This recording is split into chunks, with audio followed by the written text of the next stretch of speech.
everyone, and welcome back to another episode of the Rumcast, special Thanksgiving week edition of the Rumcast. I'm Will Hookinga, and as always, I'm joined here with my co-host, John Gulla. We are the podcast where we talk all things rum related with the people who love and shape it. We've got a great interview coming up with Joshua Singh from 1423 Spirits, and you'll probably know him from S.B.S Rum, a pretty notable independent bottler of rum over there in Europe, based out of Denmark. Bounced around a lot of really interesting topics. We also somewhat seasonally talked about rum advent calendars as well, which Joshua's company produces. So a lot of different fun topics. But before we get into that, John, how are you holding up over there? I know you've been under the weather lately, which is never fun when it's a holiday weekend. I know we're both dealing with that in our families right now. You dealing with it with yourself, but how are you hanging in over there? I'm doing okay. I feel a bit better. Had a rough last few days. Unfortunately, after a fantastic trip to New York City, came down with the COVID. After for 3 the first years. Yes, I managed to dodge it for that long, but it finally came for me. So, well, I know you're not feeling great yet, but you are better. I think you had kind of just started feeling it really, actually, while we were recording the interview. But you soldiered through it and delivered. So I do know while you were in New York, you got the chance to see some rum people. Also, I think you caught up with some more characters of the Rumcast universe when you were at a launch party in a bar in Miami recently. So how was all that? Well, despite being sick from it, I had a fantastic couple of weeks with rum, and I had some wonderful events, like you were saying. So a few weeks ago, I saw Eric K. from Holmes Key down here at Sautico, Miami, where he was introducing his new Heritage blend, and it's a fantastic place. If you haven't been there, by the way, and you're ever in Miami, you really should check out Sautico. Their rum selection is awesome. There's a new Speaky Tiki, he calls it, which is like a speakeasy tiki bar room that he's just now opening there, and they've got tons of the Holmes Key Fiji rum, by the way. So I know people are looking for that there, and they have a lot of it and are using it in a lot of their drinks. So nice. That was really nice. The Heritage blend obviously is also great for a daiquiri, and they're using that in a lot of their drinks too. So that's what it's designed for, right? Right, exactly. They did like 5 drinks that night, and I would be hard pressed to remember them all now, but they were really fantastic, as is usually the case. I've been to a few rum dinners there that Asadico does, and they're really always fantastic. The food is great. The environment is awesome there, the way he set everything up. So it's a fantastic rum place, one of the premier rum places, I think, in the United States, and certainly in Miami. I think your fantastic counter for the episode is up to like 5, by the way. I want to make sure people know it's fantastic. It's fantastic. Hey, I'm soldiering through here still, Will. Cut me some slack. I shouldn't be giving you a hard time today. But no, that's cool. I think the first time I heard about that blend, that daiquiri blend, was like over a year ago from Eric. So it's cool to see it finally getting out there, and I'm looking forward to hopefully getting to try that at some point. I'm sure it'll make its way up here to Nashville at some point. We don't always get all the cool events right away, like it'll get Miami to you. Does, but it'll get to you eventually. It's a really nice blend, though. Not to talk too much about it. I'm sure a lot of people have heard, but it's including elements of all the different rum heritages, legacies, if you will, the Spanish type of tradition, the French, and the British. And I know those are, we've talked many a times about how those can be a poor descriptor, but it's also, useful in some sense to talk about it. But so it's really nice. I also got to catch up with Maura, his wife and Holmes Key partner, in New York at a place called the Brandy Library. And we met there. Kim Michael. Why would rum also people go to the Brandy Library?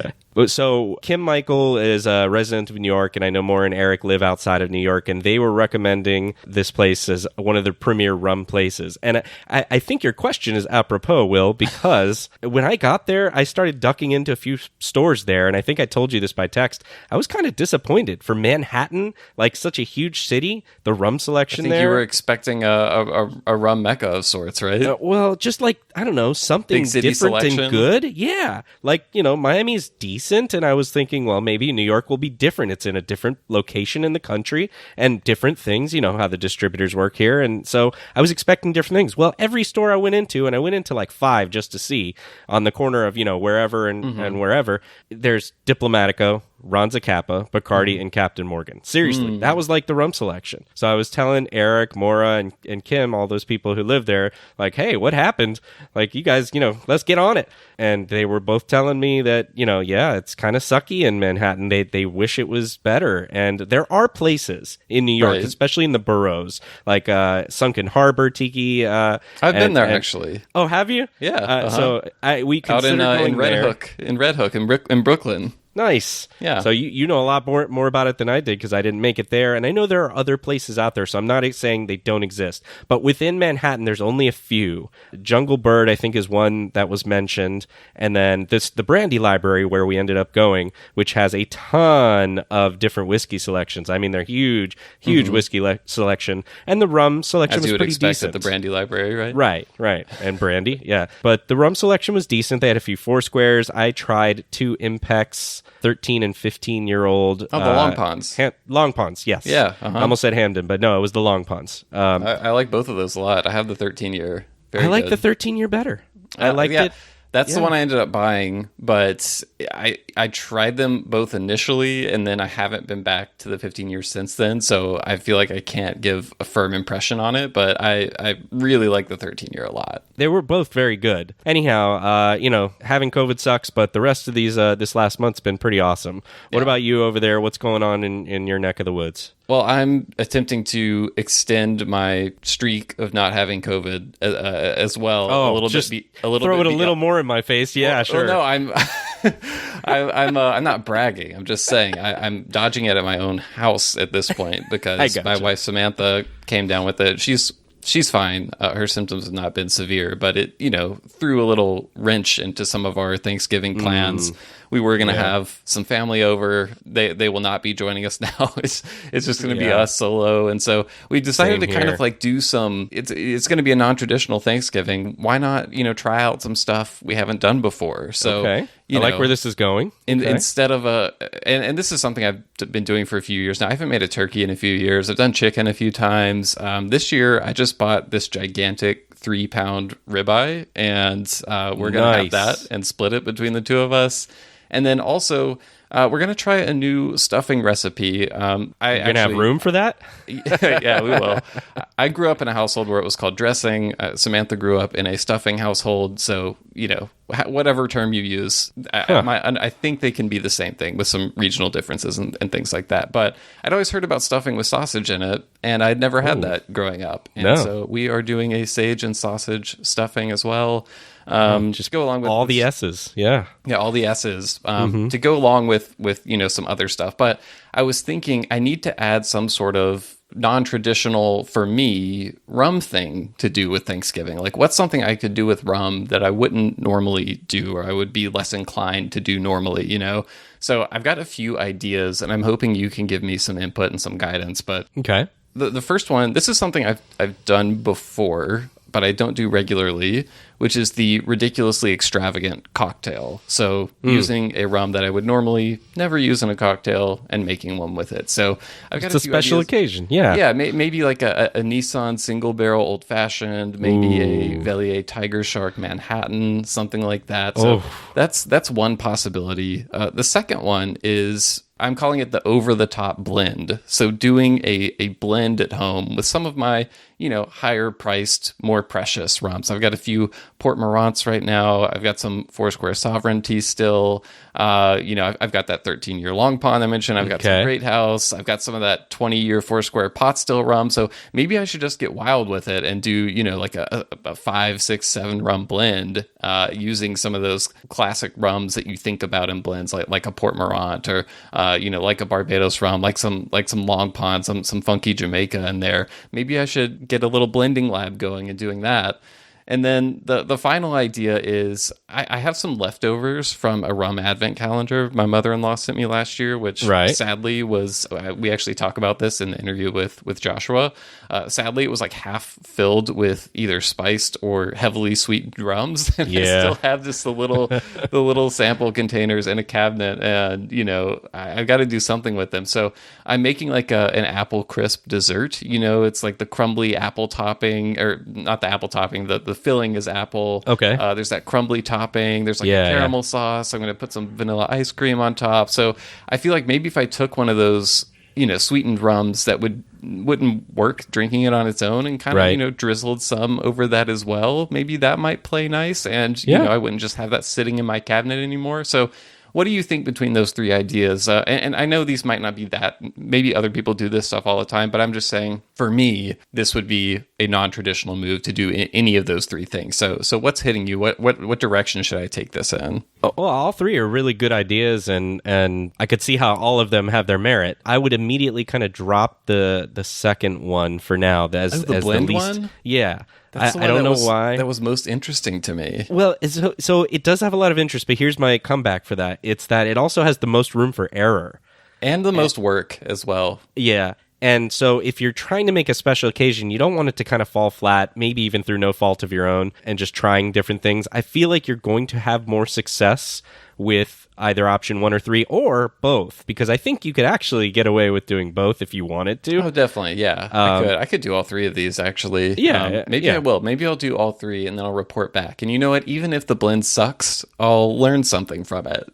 Of take course. It away. Yeah. Or hey, there's multiple holidays coming up. So that's true. Yeah. This could be blend 1 by New Year's. I could be on blend 3 if I do this on Christmas and New Year's too. So anyway, I hope everyone out there is having a good holiday weekend and being able to enjoy some good rum. But I think now we can go ahead and go over to the interview with Joshua Singh. Like I said, we talk a little bit about his 24 Days of Rum box, which is basically like an advent calendar, just because I think that was kind of like you had the idea originally. You were like, it would be fun to talk to someone who does one of those. And then, we knew Joshua also does SBS, which, as I said, is a really interesting independent bottler in Europe. And they're doing some really interesting things with wood right now. We get into some of the stuff they're doing with New American Oak, which is unexpected, but I think is really intriguing. Yeah. And also talked about like some emerging rum areas. They're getting some rum from Ghana that's really interesting. Some stuff from India as well that we talk about at the end of the podcast. But yeah, so let's just go ahead and get right over to the interview.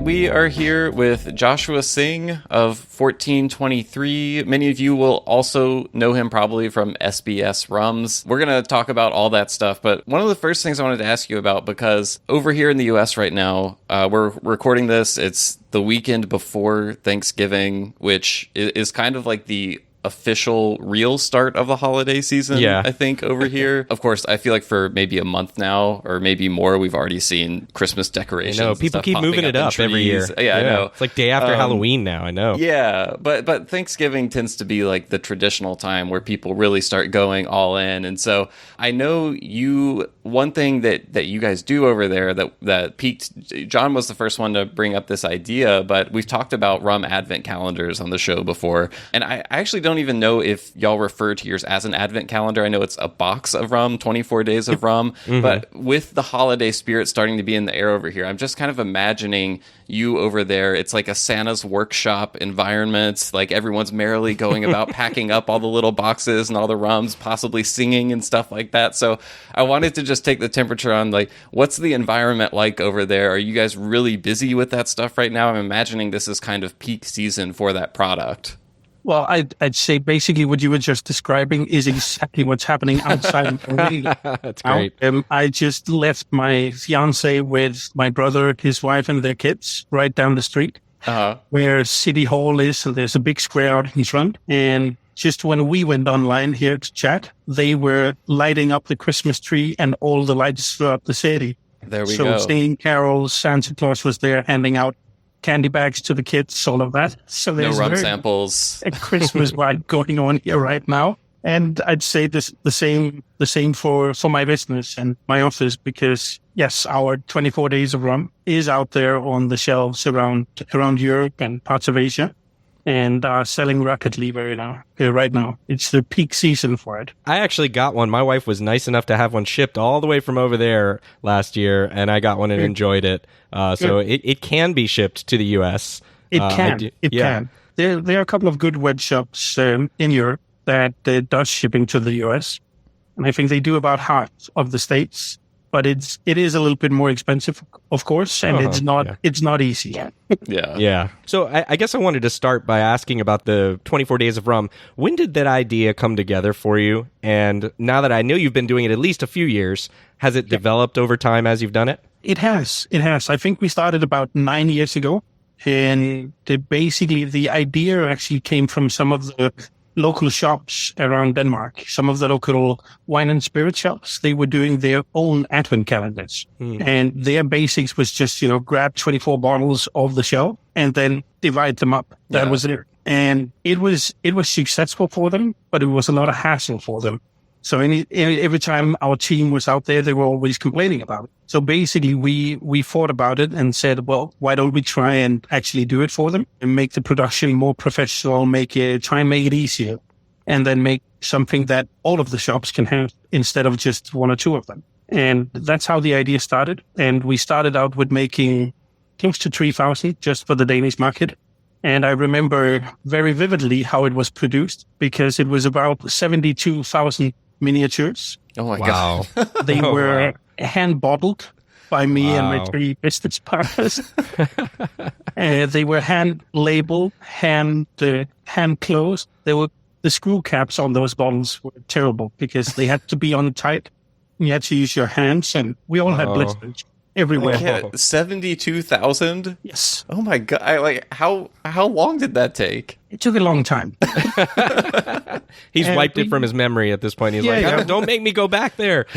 Friends and family pitched in here and there. I remember delivering boxes and boxes of bottles to my parents.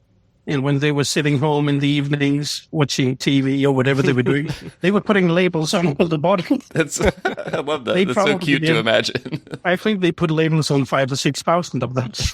And to this day, they've never stopped doing it, right? Exactly. And so it was quite a hassle, but it ended in a lot of fun, I'd say, as well. In the end, when we had to pack all the calendars, we invited family, friends, and we were like 30 people. We spent, I think, 12 hours packing them. And then we ended everything with a big party, had a great dinner and lots of rum, of course. Yeah, that's what you do. You just, as long as you provide some food, some rum for people, that makes up for the effort. Awesome to get the family and the community involved in getting rum out there to people. We've done it like that. In the first few years, we did a lot of it with help from friends and family. And they were always kind to help. They always thought it was fun what we were doing. So everybody was happy to pitch in, especially when there was a rum at the end. That's right. Exactly. It's hygge at its finest, right? I'm talking about something I don't know much about, but I know, Will, do you know about hygge? The Danish? The Danish. I'm familiar with the term. Yeah. I probably don't know how to explain it, though. It is difficult to explain. It's called hygge. I was close. You were close. And it's a state of mind and a state of atmosphere where everything is cozy, nice. Yeah, cozy is the word I think I hear a lot. It's probably the word that comes closest to it. Yeah. It is a little bit difficult to explain because there is no direct translation of it. It's something you really just gotta be in it and experience it. It's like explaining terroir, right? Yeah. Exactly. So Joshua, with the advent calendar, who curates the rums? I know you have a small team there. Yep. Do you do that on your own? Do you make decisions together like that? And do producers reach out to you for inclusion now? Or is it the sort of thing that you're like, here's what I want to include this year, and you go contact them? How does that work? Well, it's been a little different throughout the years. I remember the first year, all the rum that we put inside were rum brands that we were distributing here in Denmark already. And it was the same in the second year. And then from there, it started growing. And for the past 3 years, I think 3 or 4 years, the job basically falls on me. And it's a mix of things. We have some brand owners, I would call them, owners that own several distilleries in the Caribbean that have been supporting it for years, that have been part of the box for maybe 3-4 years now. So they always get contacted and get the offer if they have something new they want to put in. Also, you probably see me you've seen me on social media. I travel quite a lot. Yeah. Attend a lot of rum festivals, visit quite a few distilleries. So it's also, getting inspiration when I'm out there traveling. Maybe I stumble upon a new release or something from a new distillery, things like that. It's also watching the different rum forums on Facebook, actually, because every now and then, a new bottle pops up that you haven't seen before. Yeah. And you investigate a little bit. And a lot of Google as well. To figure out if there's something new out there. What's the search query are you just getting in there like best new rums? New rums. Well, I probably searched for that as well. But when you do that, what you just get is a lot of those top 10 lists. Right. Yeah. That we've all seen. And we know all the brands that are on the way. It's like that hot new rum brand, Foursquare. Yeah. Right? Exactly. Foursquare's everywhere. Diplomatico, brands like that, they always pop up. And we also have, there are also quite a few producers that contact me directly that wants to be a part of it. Yeah, then basically I have a look at the quality of what's inside. If I think it fits, we got to remember that the people who buy the box is it's not heavily rum geeks and rum connoisseurs. Right. It is your average rum drinker, I'd call it, or new rum drinker who buys it. So if I fill it up with white rum, unaged rum, which I am a big drinker of myself, I'm going to scare all of them away. There's a whole week of unaged high ester rums, right? Yeah. Then we're going to lose all of our clients, I think. Yeah. And I remember we put in Rum Bar Overproof a few years ago, which is one of my own favorites. Yeah. And I think like 5% of the comments we got were, "This is amazing. Yeah. This is extraordinary. Get us more of that." But 95% were like, they went straight to the sink or to the toilet to pour it out. So, a friend and I here in Nashville, Andrew Hinton, we just did a small rum presentation at a whiskey festival that was done here that a local store put on.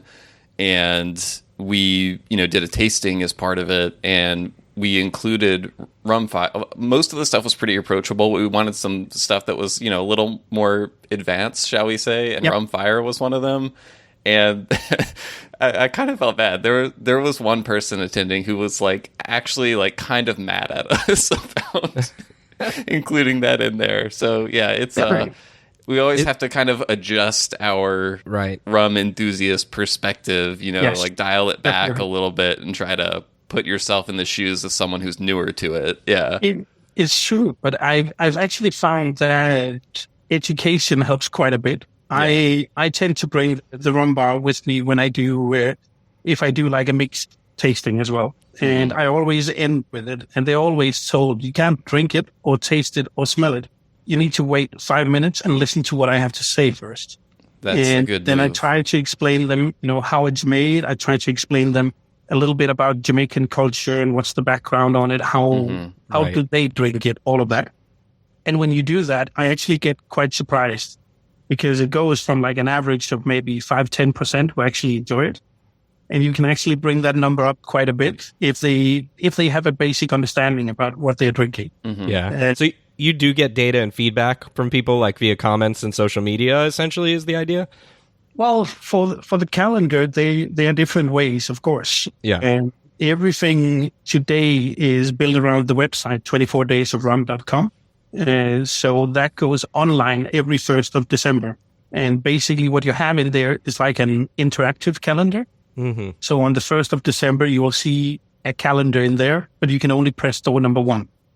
On 2nd December, you can press 1 and 2. On 3rd, you can press 1, 2, and 3, and so on. Then when you press the door, then a new page will open up and you'll see a picture of the actual bottle, how it looks, standard size. Yeah. Right. You'll get the technical details about the bottles, the ABV, where does it come from, all of that. You'll have links to the producer's website, social media. Then you have a description and some pictures from the producer actually talking about or telling you about what it is that you're about to drink. And most brands will also provide me with a video that I put up where the brand owner or the master distiller or the blender will actually talk about what you're about to drink. Oh, that's cool. Then in the end, then the consumer can also rate it. So they can give the rum 1 to 5 stars and they can add comments in there or ask questions. Then we also have people online ready to answer throughout December. So if somebody's, I don't know where to find the bottle where I live, or could you tell me a little bit more about how it's produced or where it's produced, all of that. So you're getting a lot of feedback, it sounds like. Yeah. We are getting quite a lot of feedback. Yeah. And you always have, critique every year, people who love it and send us emails, how happy they are, and they've been following it for years. And of course, also the ones that are completely opposite. Right. Hated the edition this year. And how could you put all of that shitty rum in, and how could you do that? Yeah, well, the idea is not for you to like everything, is basically always what we tell them. We tell them this is sort of a rum school, and if you like half of it, then I'm actually happy. Because what we're trying to do is essentially bring in more rum drinkers through tasting. We want them to try it and hopefully find some style or a country or something specific that they fall in love with. That's the idea. Yeah, you have to create a pathway, right? It's sort of the idea is finding that pathway. Yeah, exactly. If we wanted everybody to love it, then I would fill it up with Diplomatico, Zacapa, all of that, and just put 24 like that in it, and I know people would love it. But that's not what we want to do.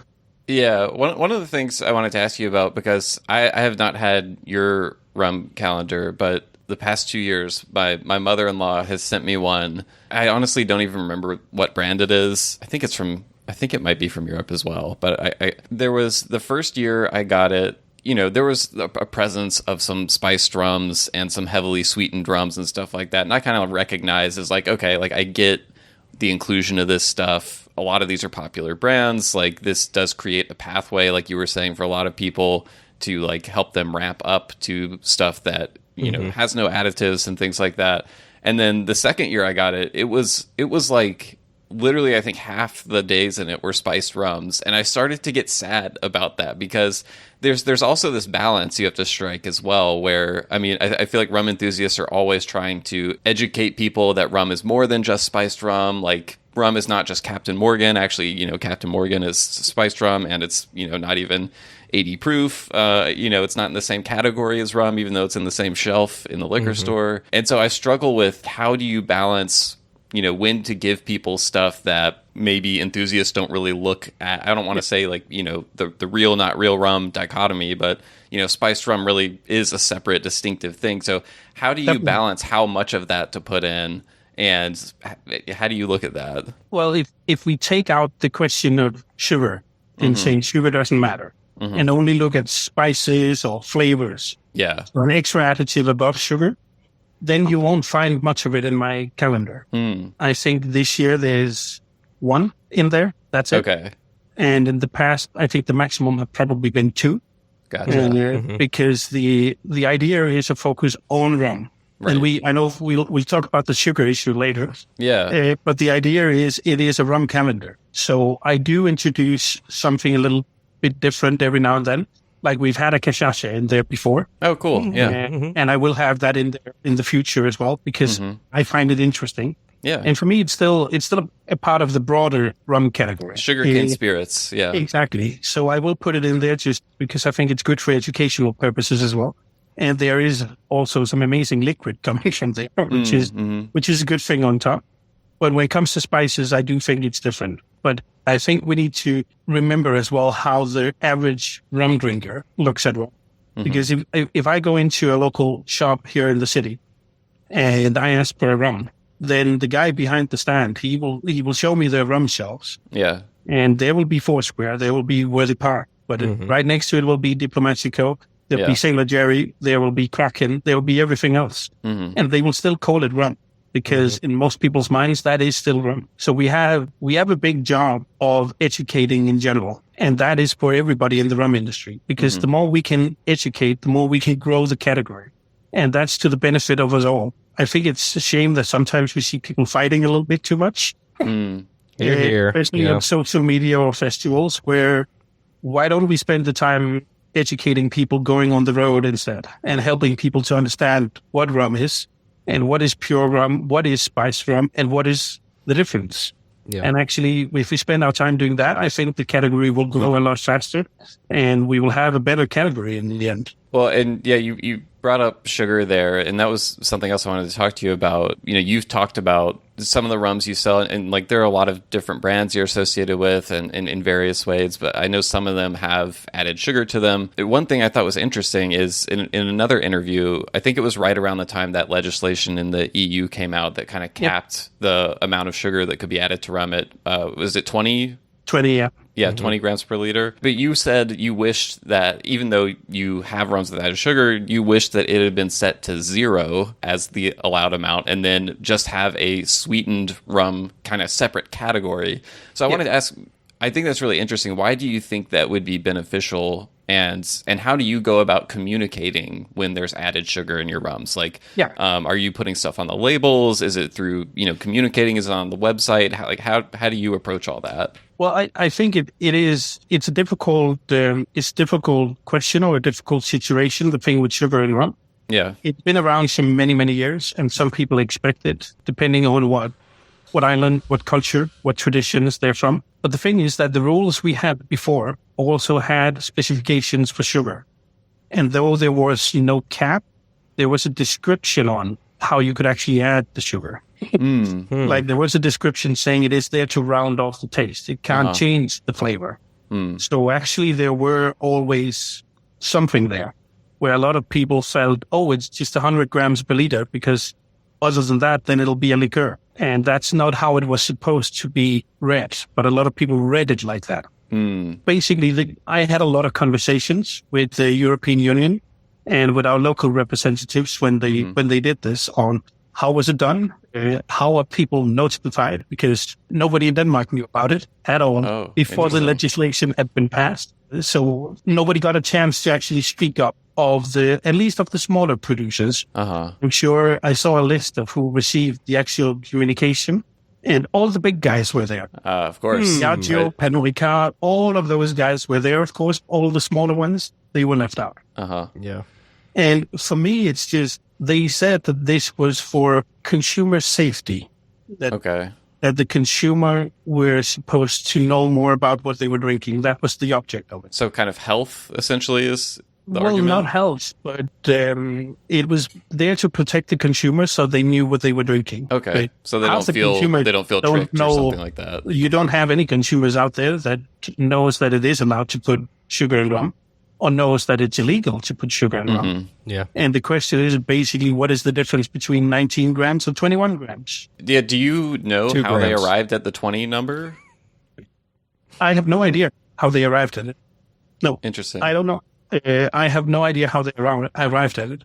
But from my own personal opinion and from the opinion of my company and business partners as well, we would have preferred that it said 0.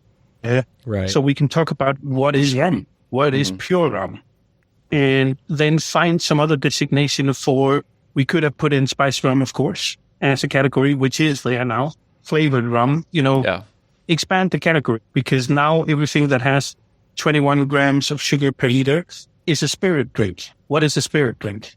I have no clue. Something that's harder to sell and find in a liquor store. Yeah. Exactly. But if we are talking about educating the consumer, how is a spirit drink educating anyone? It's not, because nobody knows what it is. So we're trying to enlighten them and inform them. Well, let's do it in a correct way and actually inform them about what is inside the bottle. And that is my argument. And that's why I think it's silly having the cap at 20. Make it 0 so we can talk about rum. And rum is rum. That's it. Right. Rum doesn't have any additives. I'll agree on a little caramel for coloring, for consistency and all of that. Yeah. That's fine, but that's it. And of course, water for dilution. But other than that, that's rum. Then we can talk about everything else. But if we want to keep the consumer enlightened and informed, then there needs to be another set of rules on top that specifies how actually to label things. And it is actually getting me in trouble, or problems. I don't know what would be the right word for it. But I have brands like Compañero, where it's stated on the bottle how much sugar is in there. Yeah. And because I'm doing that, it has been delisted in a monopoly market now. Because I am not allowed to inform the consumer about what I put on the bottle unless I put a full declaration about everything there.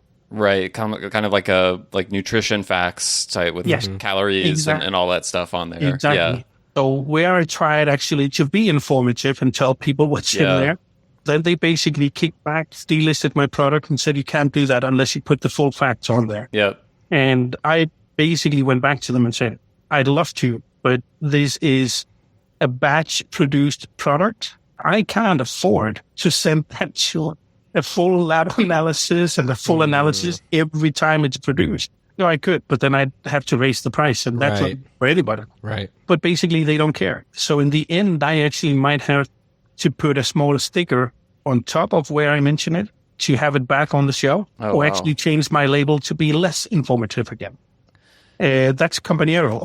On another bottle I've done, on the bottle called Patridom, which was the new name for his Esclavo. I've done instead, I've actually written on the back label, it states specifically that it's Caribbean sugarcane spirit because it has too much sugar. Okay. And then it's added with cane sugar for sweetening. So I go about it that way there instead. Yeah. I know distillers here in the US who have run into similar problems. In some cases, it's when they just want to put something on the label that says there is no sugar added on the label. And they say, if you do that, you need the full, nutrition facts. It takes that lab analysis, like you were saying, which is tell them expensive. what is added. Yeah. So then you mentioned Compañero. Do you have certain brands where it's like, okay, with these brands, I will add sugar. With these brands, I will not do it. Or is it a case-by-case basis? No, it is quite specific. I'd say, we could say I always call the sweetened rum commercial rum. Okay. Because they are the brands that pays my salary. They're the brands that pay for my warehouse. They're the brands that pay my office, for my employees. They pay for everything. So that's not SBS. No, definitely not. Yeah. I'd say there, of course, there's a profit calculated into an SBS bottle. But when you then take in the time that we actually spend on talking about it, bringing it to festivals, doing master classes, all of that, there is no profit left. It's a brand that's not making money. It's a brand that can't pay for anything, basically. All the other things are paying for that. And I'm very happy for that because I consider myself a rum geek, and that is the rum I drink. So what motivates you then to keep kind of doing that? The SBS series? Is it just your personal kind of... It's personal ambition, and as well as that, I have two business partners. We own the company equally, and it's the rum we like to drink, basically, that we bottle there. And we love doing that. Yeah. So it's another way you pay yourself. It's got to be fun. Well, if you own a business, it's not a 9-to-5 job. Far from it. Yeah. It's more like an 8 to 10 job. 10 in the evening, 8 in the morning. And a lot of weekends, a lot of evenings, a lot of nights. So it's got to be fun working. And that is one of the things that brings in a lot of fun things as well. Because it piques our enthusiasm for rum. It piques our enthusiasm for taste, flavors, experimenting with barrel, experimenting with wood, all of that. So for us, it's very important. And I also think it helps to carry our name, basically, that it tells people about 1423. It's like also when I talked to you guys initially, it's just from 1423 and SBS. It's not just from 1423 and Compañero. Right. Yeah. So it definitely matters. Well, and I feel like from the outside looking in, I view it as a brand that can be important for the category of rum as well. Like it's advocating for the category, showing people what kind of the highest level of rum can look like. And it's also the kind of, like, it might not be a tiny little business forever. I mean, trends can change. There is more growth in like that part of the rum sector right now. And so, it could be the kind of thing where 10, 15 years from now, it's like, holy shit, that was really smart to spend all that time on SBS, Speaking of SBS a little bit, sorry, Josh, I also want to ask, and you can answer to Will, and then I just was perusing a little bit as we were prepping for the interview and looking at some of the SBS selections, because unfortunately we don't get it here in the United States, and I see all these people enjoying it in Europe and other places. And oh my gosh, first of all, the color on some of those is incredible online. I haven't seen them in person, but man, they look incredible on the website. And there's Josh is showing us right now. Just as dark. Which one is that? That is 2001 Skeleton. Ooh, man. Wow. So I guess in talking about SBS, which I don't know if we said it, but that's Single Barrel Selection. So Single Barrel Selection, your series that it seems like it's your baby, and that's what you love to do. And there's quite a few selections you've put out over the years. But are you planning to grow that SBS anymore, and maybe talk a little bit more about the brand itself and what's the idea behind it, what separates it from other independent bottlers maybe, and then finish with might it be coming to a store near us at some point? Well, it is growing actually, and Fantastic. We are releasing more and more casks every year, and we also just expanded it this year actually, with the thing we call SBS Origins. Yeah, cool. Yeah. Got a question about that. Yeah. Yeah, well, we can get back to that with the question. But I think we did the first bottling of SBS in 2016, and we started out with four rums, if I remember correctly. And I think we've done very close to 150 now. Wow. I've got like 50 open here, guys. So whenever you want to come and taste them, come here. I'm going to get on a plane as soon as I feel... I wish we were right down the street, Exactly. We could stop by, sing some Christmas carols at the town square, and then go sample 50 different SBS rums. You'd be very welcome. That's for sure. 12 days of rum Christmas coming to Denmark near you, yes. Exactly. But I think even though we did the first SBS in 16, it's actually much deeper into our DNA. And you got to go back to the very first bottle we bottled, which was very close to actually being a single cask. When we started the company back in 2008, we were a group of whiskey drinkers, basically. Mm-hmm. It was me, my brother, and one of our childhood friends. Yeah, we won't hold that against you. It's okay. Yeah. No, I'm joking. And we used to meet up with a group of friends, actually. Like every 3 months, we would meet up in one of the guys' home. Everybody would bring a bottle, and the host would make a dinner, and we'd drink whiskey. Yeah. Or other interesting spirits, but primarily whiskey. Mm-hmm. And then at some point, we started going to different whiskey festivals in Denmark. And it was actually at one whiskey festival in Denmark that we got introduced to rum for the first time. Our knowledge of rum before that was, well, of course, we knew Bacardi and Captain Morgan and various low-priced supermarket private label brands that we all bought for cheap money when we were teenagers to get drunk. Of course. But this was the first time we got introduced to rum, and it happened at the end of the show where a guy behind a stand from an importer in Denmark basically put up 5 bottles and said, "I'm going to introduce you to rum. We're going to start here. We're going to end here." So we tried 5 different ones, and don't ask me which ones they were, because it was after 8 hours at a whiskey festival. The festival environment, right? Yes. And we had quite a bit before we got to the rum out here, but we were blown away, basically. We were really, really blown away. And no more than 2 weeks later, I got a call from my brother who said that I need you to send me 2,000 euros. I was like, okay, what's going on? Well, we're going to make our own rum. And then he talked about it at length and described that he had been doing a lot of research these past 2 weeks and finding people who could help us. He found a company that's based out in Amsterdam that you probably know. Who might that be? Yeah. Called unaged, yeah. And he'd had a lot of talks with them already. And before the call ended, I'd sent him 4,000 euros because my brother was broke. So I had to pay his part as well. He doubled it. Wow. Yeah. That's a big vote of confidence. Well, me and my brother had different companies in the past as well. I'd say with limited success. But it's always... But enough to have some cash left over, apparently. That entrepreneur spirit have always been in us since we were born, actually. I remember in third grade, I've been peddling stuff in the schoolyard, all kinds of different things. And you're the kid with all the candy for sale, yeah. Exactly, things like that. So it was pretty straightforward. So he called up the last of our childhood friends. He was in as well. And that's how it started. So that first bottling we approved from Scare was about 200 bottles. Mm-hmm. And after that, we did a couple of more similar, like single cask type that were branded completely different. But that was the beginning of our single cask adventure. Then it went into distribution, and we started distributing other brands in Denmark.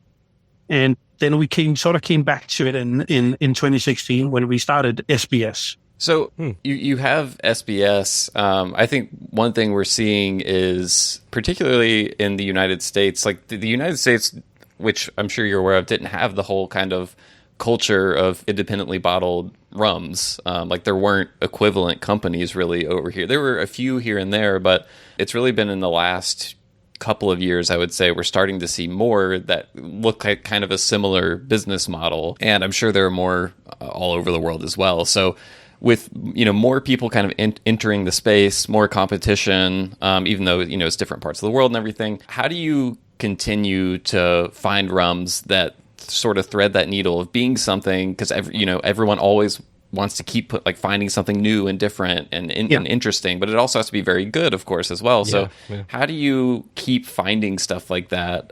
Is it searching for lesser known producers? Is it through doing interesting stuff with the aging process? What's kind of the SBS philosophy with that? Well, I think it's a combination of different factors. When we started in 2016, we bottled the same as everybody else. Mm-hmm. We basically bottled what we could get offered from brokers across the world. And we worked with different brokers for different casks. And for many years, that was the same. And then I think it's not more than a few years ago that people actually started, from the independent bottler side, started having a clearer interest in bottling specific marks and keeping even more focus on that, like the skeleton I showed you before. Yeah. Uh-huh, mm-hmm. I think I was the first to bottle it in the sense of actually telling people what it was. Mm. I know there were bottlings before me, but the independent bottlers that did it had no idea what was in the bottle. Mm. They didn't know of the significance of that SWR mark. Right. That everybody who knows about Valier bottles, of course, know what it is. So I bought up every barrel I could get of it and put them out on the market. And of course, that gave me lots of attention for it. Mm-hmm. Yeah. But basically, most of the independent bottlers, they all buy from the same source. Yeah. I'm lucky to have some good deals with distilleries across the world. Mm-hmm. There's some distilleries that I found myself, through connections or family or friends, and other distilleries that I work with because of my brands. So I do have access to some things that others might not. Mm-hmm. So I can find interesting things from there. That's one. What's an example of one of those rums where you were able to get into it because of some association, some relationship you had that was lesser known and by other companies? Like there was a distillery in Ghana in Africa called which came to us through actually a rum geek here in Denmark who works at 1423 as well. Oh, cool. And it was basically when he grew up with his parents, then the neighbor of his parents had multiple companies in Denmark and he ended up selling them. But that neighbor grew up in Ghana and wanted to go back to Ghana and give something back. So he bought a cashew nut plantation in Ghana. Oh, wow. And when he traveled down there, he found out that there was a puck still standing in one of the warehouses. Oh, wow. That's a cool find. Yeah. So they started doing cashew apple brandy. Oh, wow. So not from the nut, but from the apple on top of the nut. Yeah. Mm-hmm.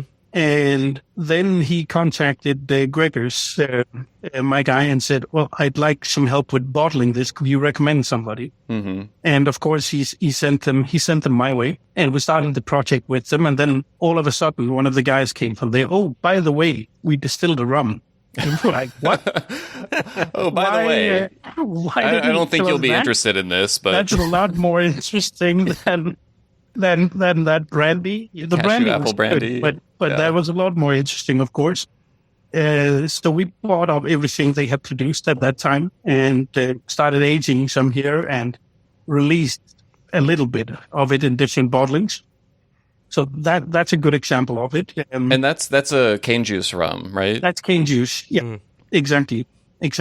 Other examples are, I've worked quite a lot in Jamaica because we worked with Worthy Park now since, I think, 2015.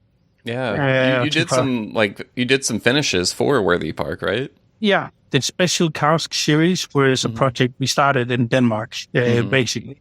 And the thing we had the casks, they had the rum, so it was really easy. And the project has moved to Jamaica now, so they're doing everything at home, and that was always the plan. We just had the opportunity of starting up the project earlier. But because of what we've been working on with Jamaica for many years, we've also been lucky to get some special things out of Jamaica. We've been lucky to get, whenever Worthy Park has developed, new rum and new marks, that a lot of them have come to me first. Nice. A lot of the time just to ask what we think about it, I think. And they always get the answer. Just send 10,000 liters, please. I was going to say, the notes are probably mostly very positive. Exactly. So that has benefited us for sure. And then I think what we've been doing in the past few years is a lot of work with wood and finishes and double maturation. It started just before we started with the Worthy Park project, where we had done a VPL, a WPL with Park Light. I think it was a 4-year-old from bourbon that we then moved to a sherry cask, basically, just to see what happened. And we've expanded a lot on that going forward. So today we season a lot of our own casks in our warehouse. So we will actually put port wine, Madeira, or sherry wine into the cask ourselves, leave it for 1 year, 2 years, 3 years before we use it for rum. And then we started, which I think has been a game changer for us. We started with virgin oak cask 3 years ago. And there's something about that American white oak in a virgin oak cask that has never been used before. If you put a high congealer, high ester, something, a very flavorful rum into that, it's like it's like the wood and the rum just falling in love immediately. And it just... You did a DOK in Virgin Oak, right? Okay, I just remembered I had a sample of that. I totally forgot it was an SBS, but when I remember seeing that and thinking, wow, like they thought to put DOK in Virgin Oak and it's a company in Europe. I was surprised just because one thing we see a lot in the US with rum distilleries over here, a lot of them will use Virgin Oak in aging because it's also a good way to get whiskey drinkers over because it's same type of aging as bourbon. It's a lot of the kind of vanilla oak characteristics in there, but you don't see it as much in other places. So I saw that DOK in Virgin Oak, and it was like 2 years aging, I think, something like that. And I was like, what the heck? What is this going to be like? And I tasted it, and I thought it was amazing. Like, you had the DOK, which you said the high congener rum. It was enough to stand up to because Virgin Oak is a sledgehammer. If I have a good summer and I have a cask aging during the summer, then give it 6 months. It's enough. And it tastes outstanding. I had a great example from a couple of months ago where I had some shop owners from a different country. I'm not going to mention names so nobody knows who they are. But they are rum geeks as well. And I gave them a glass of something blind that I wanted them to try. And it was a Port Morand that had been in a virgin oak cask for less than 2 years. Oh, interesting. And they guessed Guyana, both of them. One of them were in on the Port Morand as well. Okay. And then we came on to age and price. And the first one started off with, well, this is minimum 15 years. Wow. Minimum. And the other one got a link closer and said, no, it's 12 to 15. And I was like, okay, this is like 20 months old. And what were the reactions when you told them? And you could put this on the shelf at cask strength, probably for 60 euros. And they were blown away, basically. And I think that is very interesting because we all know it both from whiskey and bourbon, also from the rum industry, that there has always been a focus on the number on the bottle. Yeah. Mm-hmm. Even with pure rum, not just speaking about the big numbers from Soleil, but there's always been a focus on the number of the bottle where people connect a high number with quality. Mm-hmm. And I love that thing where you can actually show people that you can get a rum that's 6 months old and you get the feeling of something that's been aged more than 10 years. Yeah. You get that feeling when you taste it. And just to show people that quality has nothing to do with age, and that age, in the case of a spirit, it's just a number. And if you start with a good quality liquid and have a good quality of wood, then you can create wonders in a short amount of time. Mm-hmm. Yeah. And that it's amazing. And we have a lot of experiments going on like that right now. And it's so fun to, when we do a session at the warehouse, we can't do it every day because then we do nothing else. Yeah. But, take out some samples and actually try some of those experiments we're doing and see where they're going. Where's this going to end? It's a lot of fun. That's fantastic.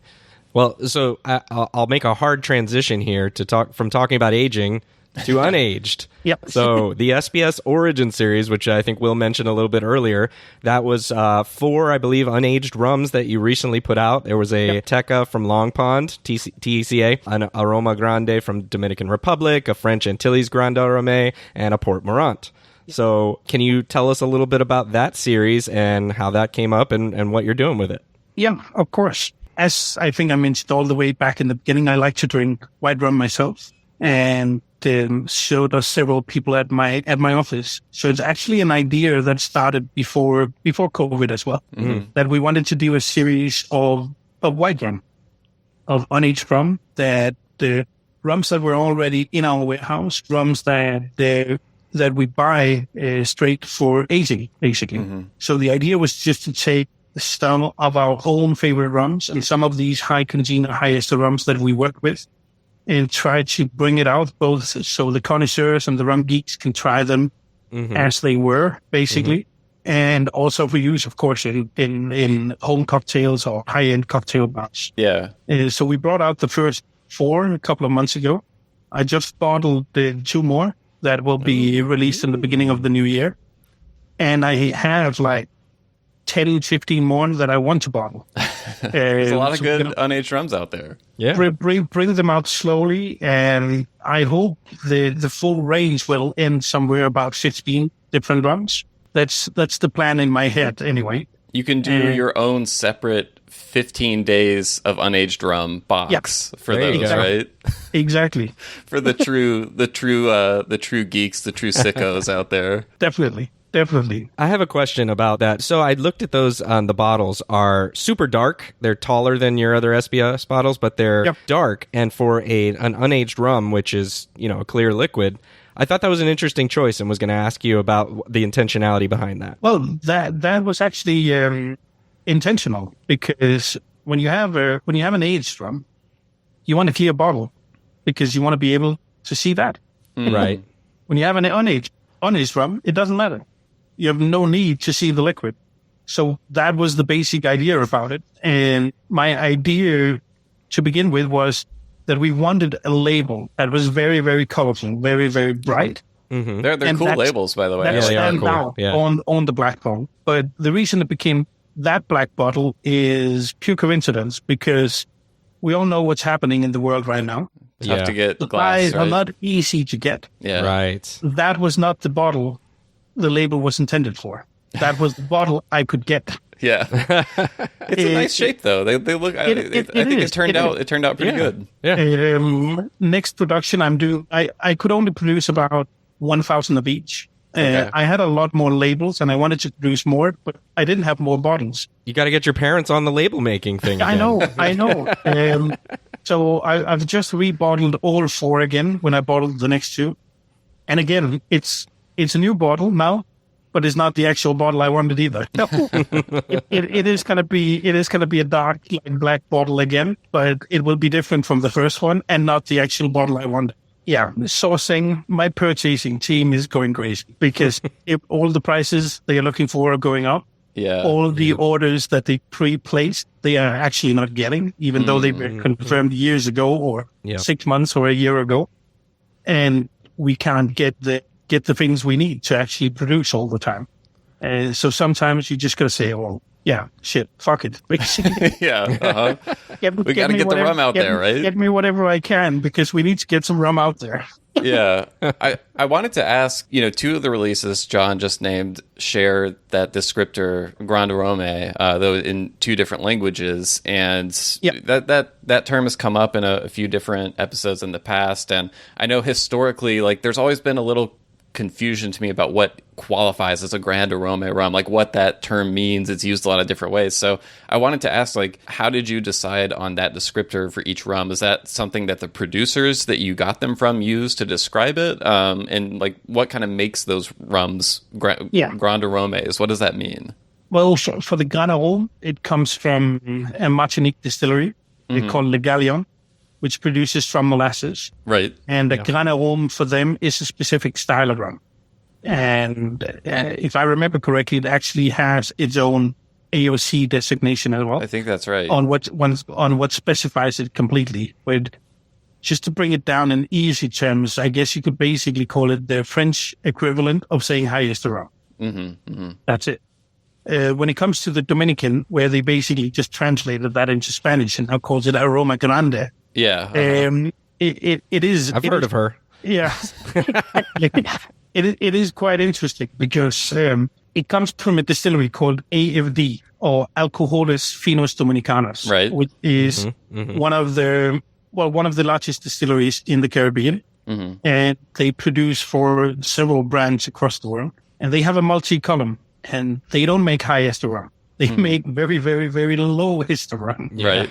Similar to things like Bacardi, basically. So what we did is we worked with them for quite a few years, and we have a good relationship with them. So my business partner and me, we sent them some samples of different Jamaican rums, and also the one from Le Gallion. Yeah.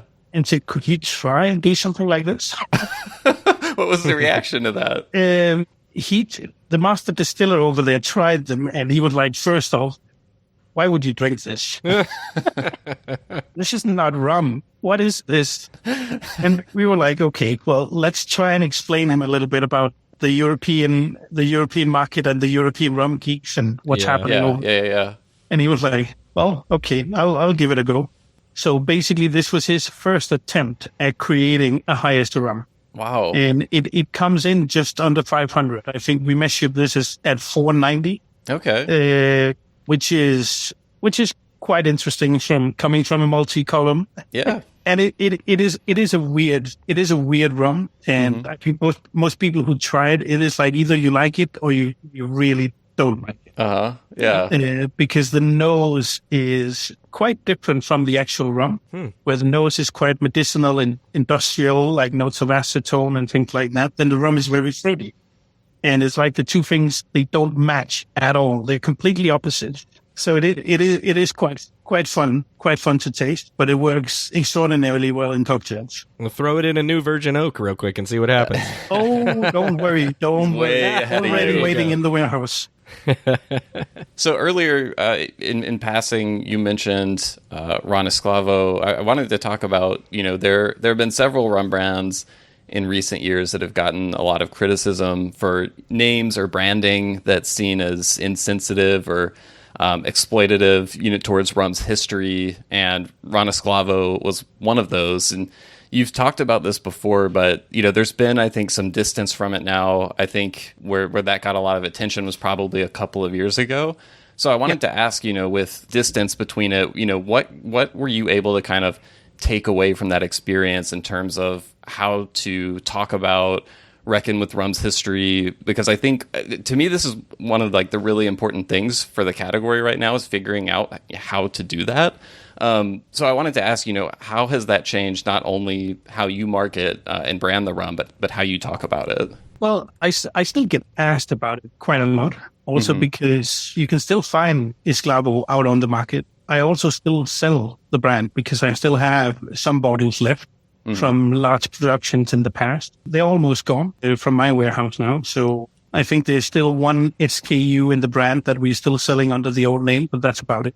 but they still talk about it, and I still get asked about it quite a lot. Mostly it's from my importers, distributors, shop owners, bar owners, that kind of thing, because some of them can have some confusion with the new name, and the bottle looks exactly the same, but it's just the name that changed. And most of them don't even know what esclavo means. They have no idea. Right. So I often have to give them the story and explain it to them and talk about why we changed it. But I think it's important to remember where we came from when we actually made the name. That we made the name in Denmark for a brand that was supposed to be sold in Denmark. The culture here is highly different, I'd say. A lot more free spoken. And I don't think if you told Danish people about this 10 years ago when we released it, nobody would have cared. They would say, oh, then it's a good thing if they want to talk about it. And we made up the name because we like to talk about rum's history. And I think education is very, very important about history to understand the past, to go into the future. And that's also why we chose the new name Patridom, which is a compound word of Patrimonio Dominicano, which is basically Dominican heritage. So we can still talk about the history, because there is nobody out there talking about rum's history. So if you go out and speak to an average rum drinker on the street, oh, rum is from Cuba. Yeah. That makes us above average, Will. We are above average. Yay. That is what they know. They don't know about the history of rum. And that's true. Yeah. And how it came about. And I think that is important. It is important to teach people going forward about all the shit that basically happened in rum's history, because it's not a good history. And that's why we didn't. So it wasn't to make anybody feel bad, feel ashamed about anything. And we were all sorry, because shit, we didn't want to hurt anybody. We didn't want to stir up bad feelings. We were trying to do good, basically. We're trying to teach people about something horrible so they understood better where things are coming from. And it might not have been the right idea when we started exporting outside of Denmark. And I think that was the big change, because when we did it in Denmark, it was easy for one of us ourselves that made the name actually sitting there talking about it and explaining why we did it. But as soon as it started coming outside of Denmark's borders, we were not always there to tell the story anymore. And I think that created that created problems for sure. Right. And we had actually discussions before it came up in media and before it was mentioned on any Facebook groups. We had actually started discussing it 2 years before about changing the name for the future, because we also had started talking about entering the US market. And we were quite sure of that name is not going to go in the US no matter what, because that we can't explain on that market as well as we could in the European culture. So there was a culture thing for sure as well.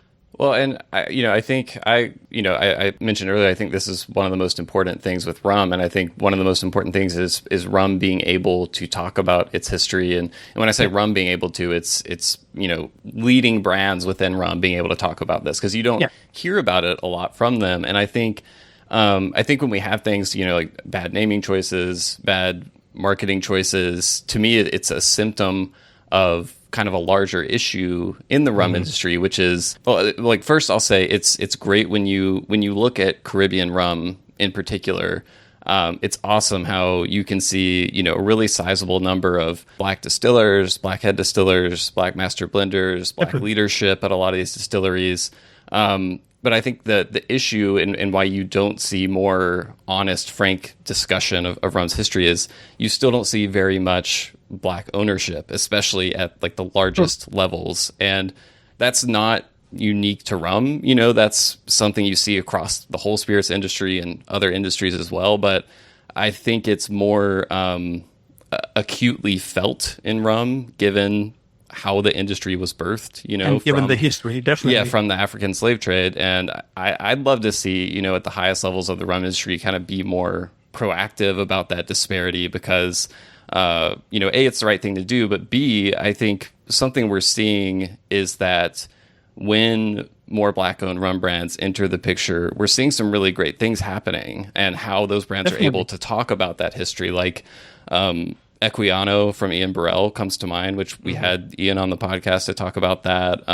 10 to 1 from Mark Farrell comes to mind as well, which that brand isn't directly as tied to, the slave trade history, but it's showcasing this really great Caribbean story, Caribbean history, and kind of putting out there the talent and ingenuity and craftsmanship of the Caribbean. And 10 to 1, actually, they just got, I think a few months ago, they got an investment from Pronghorn, which is a fund that was basically created to, invest in Black entrepreneurs and founders in the spirits industry.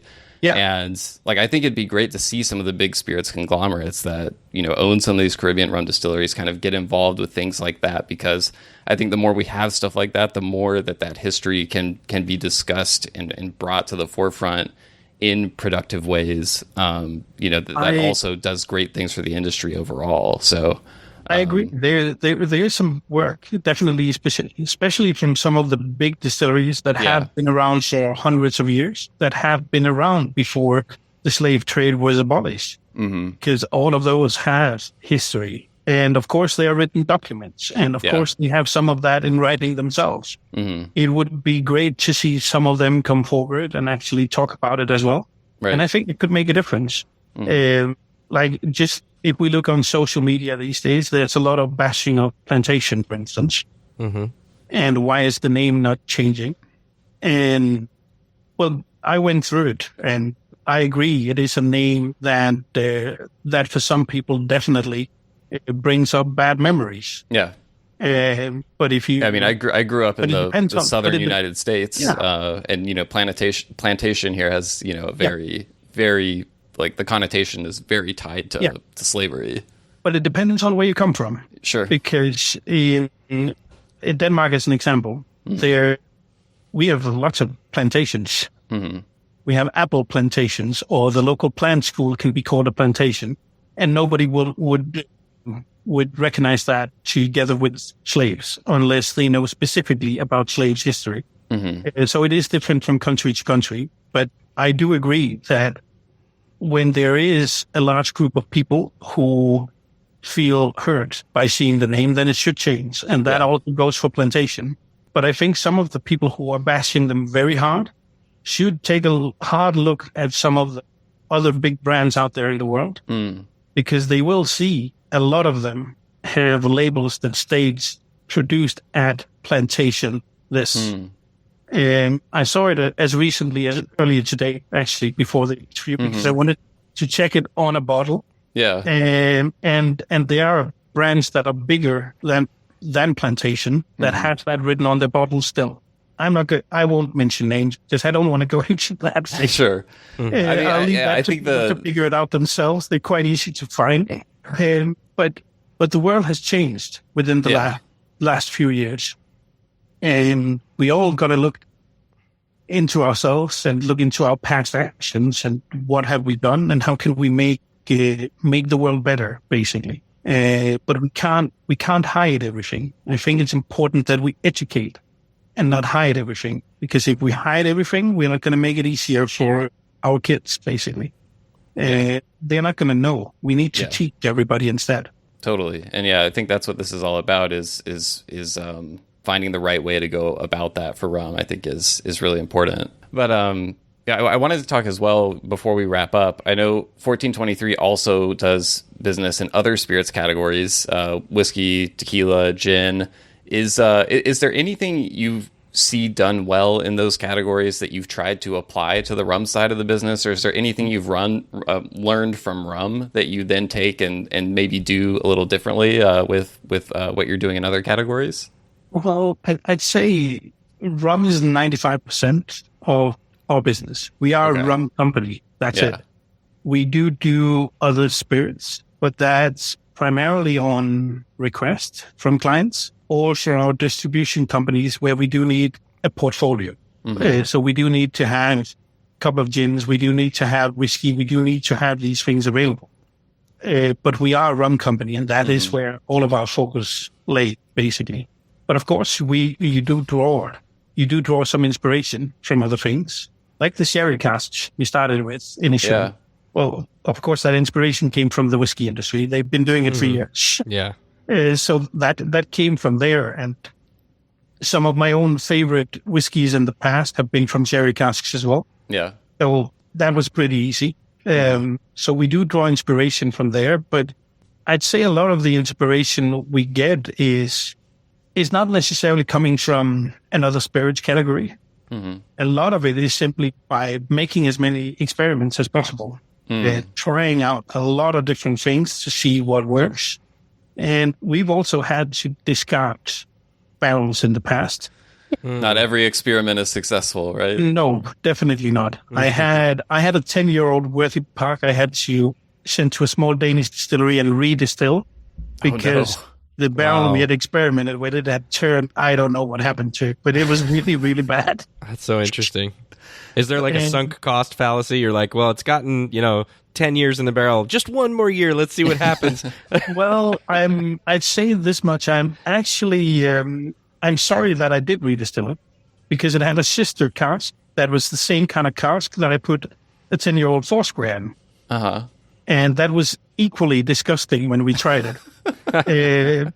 But we left it and it's now been laying there for 3 years.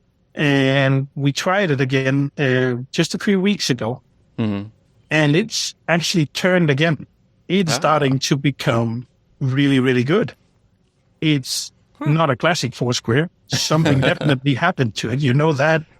But it's very, very drinkable. And I remember I tried it with one of my importers, one of my clients who had heard the story about this cask before. So when he came to see me, he was very eager to try that specific cask. Uh-huh. And I hadn't tried it in years, and we both tried it, and I was like, well, this is actually pretty good.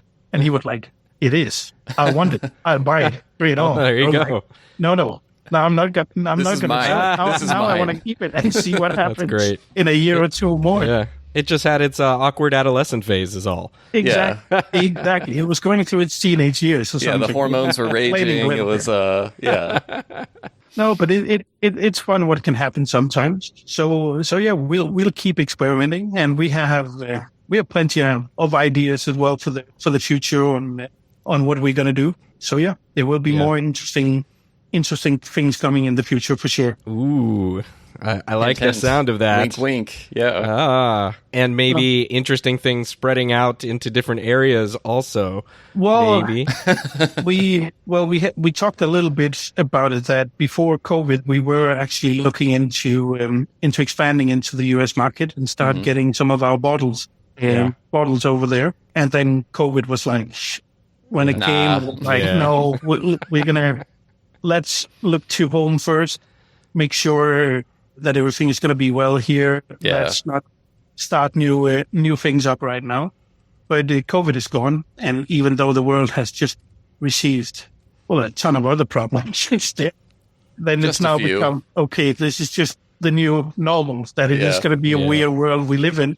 So we've been looking at it for the past 3-4 months now, looking back into the US market. We still have all of our notes from before, and are now actively started the work with looking into warehouse possibilities, import possibilities, all of that. So yeah, hopefully sooner than later, we can actually start shipping some bottles. If I can recommend 2 wonderful states in our union over here, I would say you should start with Tennessee and Florida. Yep. I don't have any robust there's no self-interest in that, but I just think those would be great states for SBS. Yeah. Well, John and Will, just for you, I promise you I'm going to put those 2 states on the top of my list. Yes. Yeah, excellent. All right. Florida first, though. Of course. One thing, we're going to go to rapid fire soon. There were a couple of just random questions I had for you, one of which was, there may be no connection to this at all, but I was looking through the 1423 website, and I saw that you have an Indian single malt whiskey on there that is produced at a place called Piccadilly Distillery, which stood out to me because I randomly came across a new rum brand a few months ago that was an Indian rum brand that said it came from Piccadilly distillery. And I think it was a cane juice rum, and the rum was like 12 years old, or it had some age on it, and it was the first thing they released. And I was like, it said something on the bottle about like 95% angel share. I was just like, what is going on with this? And it was from Piccadilly Distillery. And so when I saw that on your website, that rum brand is called Kamikara, by the way. And I was like, I've got to see if Josh knows anything about this. So do you know anything about this mystery Indian rum? Well, I'm half Indian, and the first thing I'd say about the 95% angel share is knowing Indians very well, don't trust Indians. Okay. Maybe embellished? Well, it sounds quite high, but no, Piccadilly Distillery does have rum in their warehouse. They have distilled rum for years, and column distillate, nothing interesting.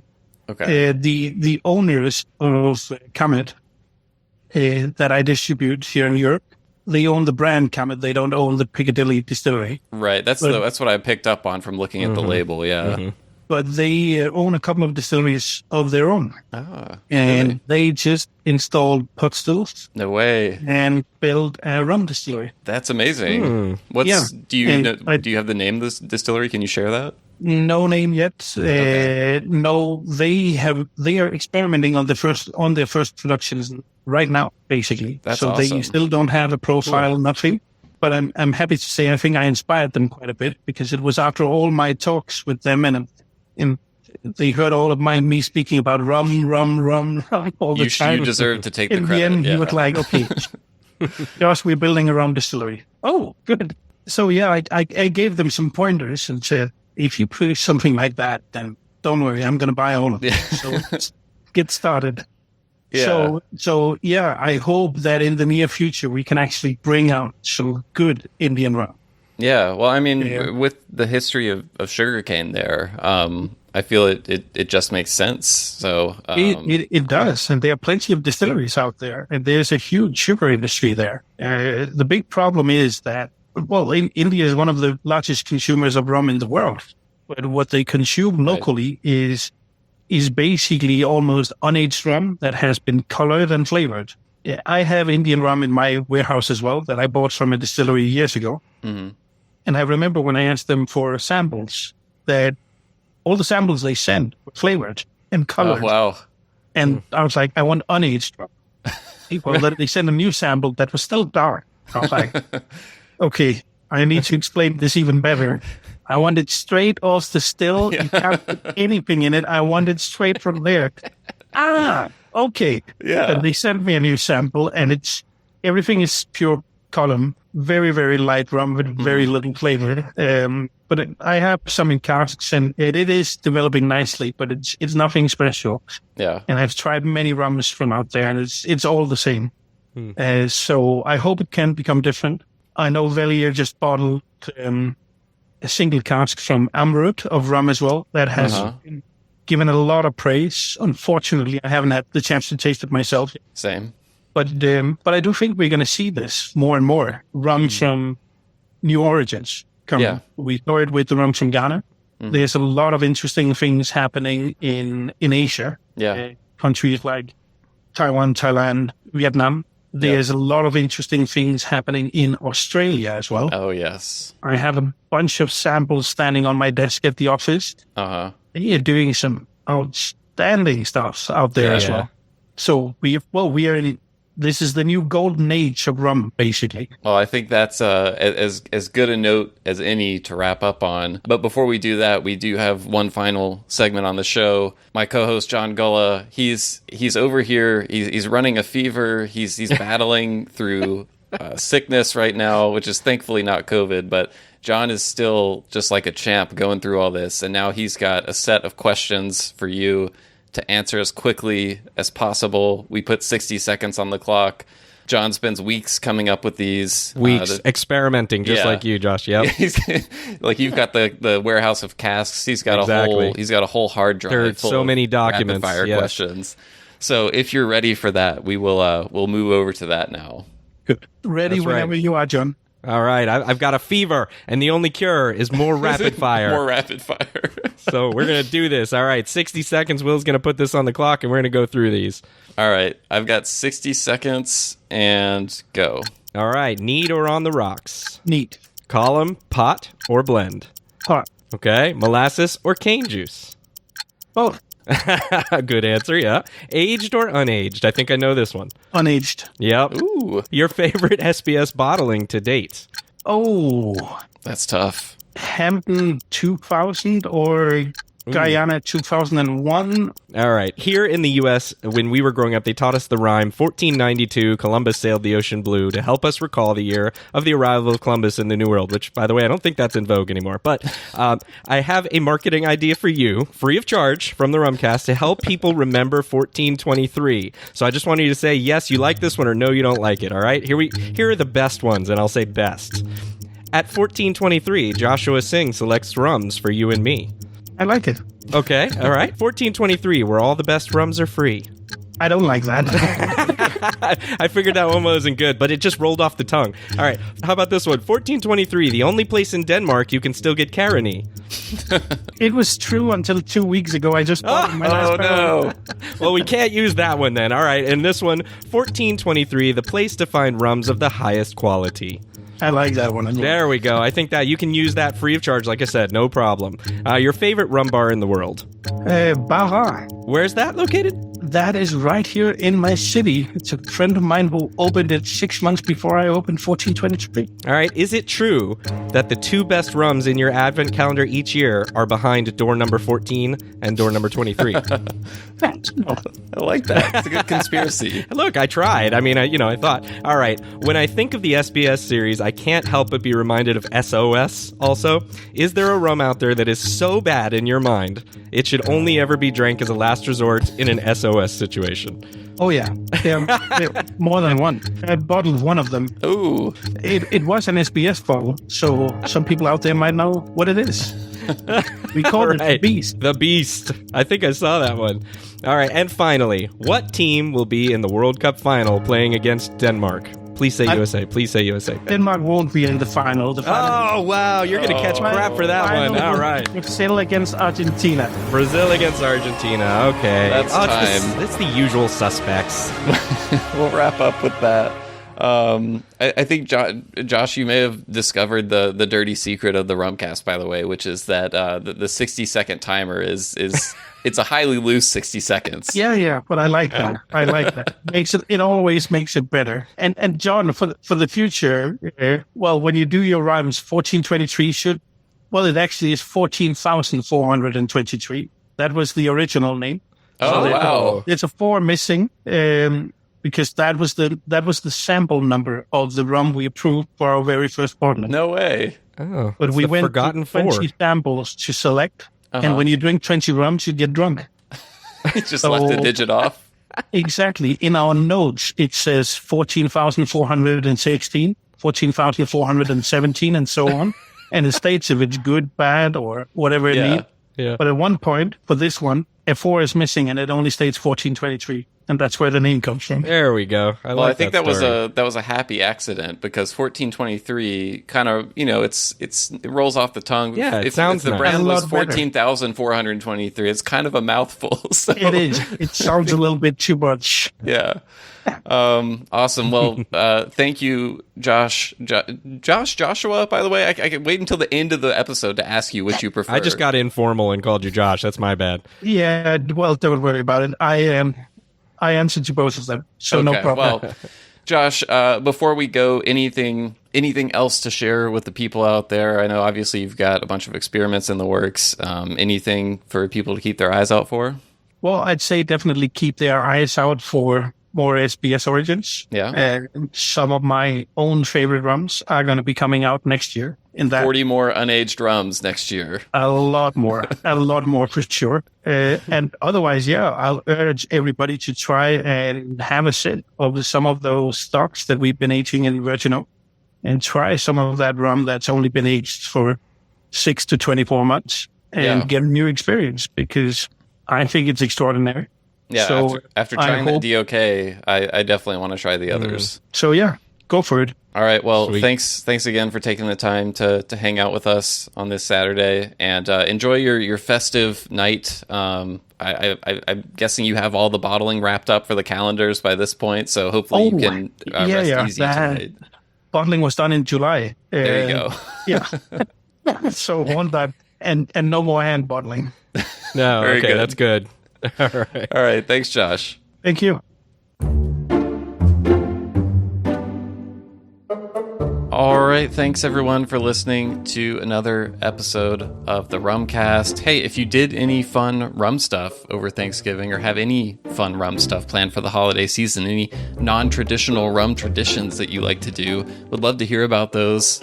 Leave us a comment on social media or email us at host@rumcast.com. That's HOST@rumcast.com.